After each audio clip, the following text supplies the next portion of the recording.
It is wonderful how much can be done if we are always doing.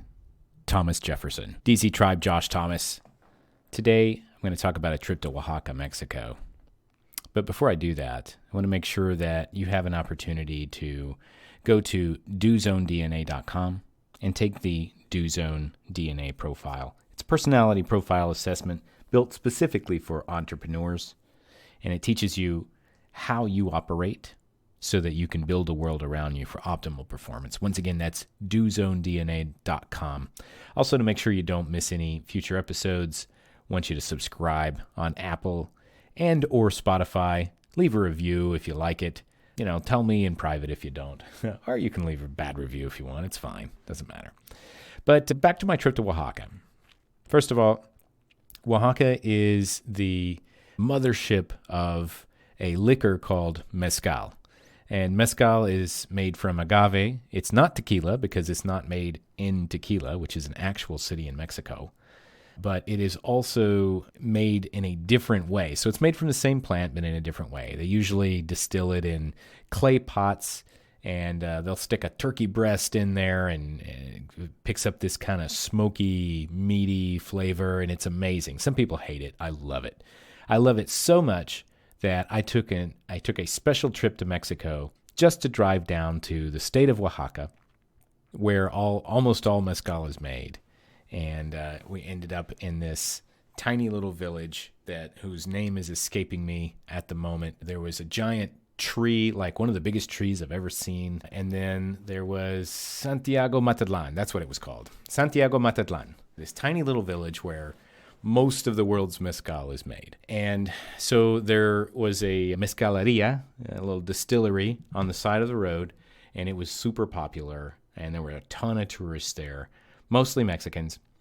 And I was pretty much the only gringo within like 200 miles, okay? And so I get there, and we walk into this distillery. The distillery was called Mal del Amor, okay? Like the curse of love, if you will, rough translation. And they had this tour that they offered. We went down to the fields. We saw the huge agave plants. We drank mezcal from the leaves. It was a great experience. We actually got into this truck that was made to look like a giant barrel, and they were playing this crazy music, like traditional music, the whole time, and everybody was jamming out, and they were pouring mezcal, and everybody was drunk by the end of it. Amazing experience. I highly recommend it. Get yourself to Oaxaca and go to a little village called Santiago Matatlan, and the distillery is called Mal de Amor. And they do actually sell that mezcal here in the United States, but it's under a different mark. It's called Ilegal.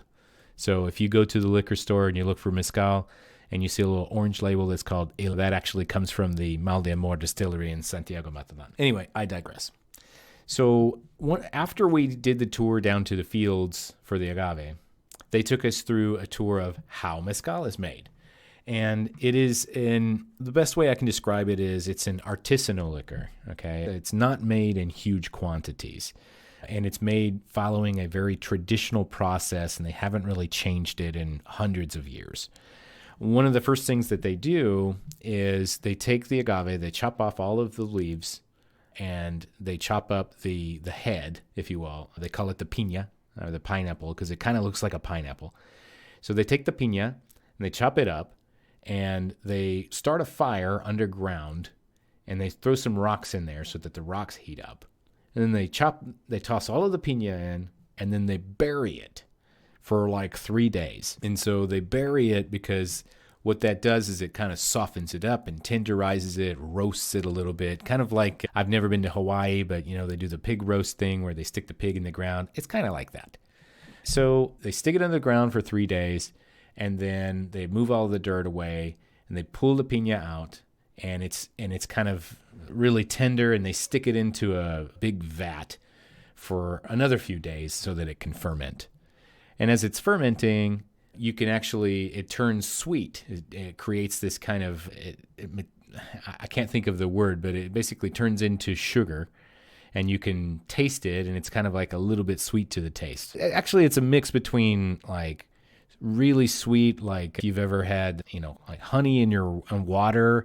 It's like a mix between that and, let's say, just, whatever sludge is left over from the dumpster. It's kind of a very bizarre mix between those two flavors. And so they take this kind of sour mash at that point and they stick it into some barrels for further fermenting. And then they put that mash into these clay pots and they very slowly cook it, and they put some water in there. And that water and the mash, they mix together and they create alcohol. And so when you're heating it up, they go through, the alcohol evaporates before the water, and so that's how the distilling process works. So this alcohol turns into vapor. It passes through the mash. They'll put like a turkey or something in there, and it passes through the turkey. It picks up all this flavor, and then it recondenses into this other giant vat and becomes mezcal. That's pretty much change the fruit to corn, and that's how whiskey is made. Change the location and the still, and that's how tequila is made. It's pretty much how every liquor is made. I don't know anything about vodka, but that's probably how vodka is made too. Why am I telling you all this? Mezcal takes a really long time to make. You don't have to age it forever, but the process is very slow. It's very cumbersome. They cannot do it in large quantities. Every distillery for mezcal is super artisanal. They are very limited on the amount of bottles that they can create.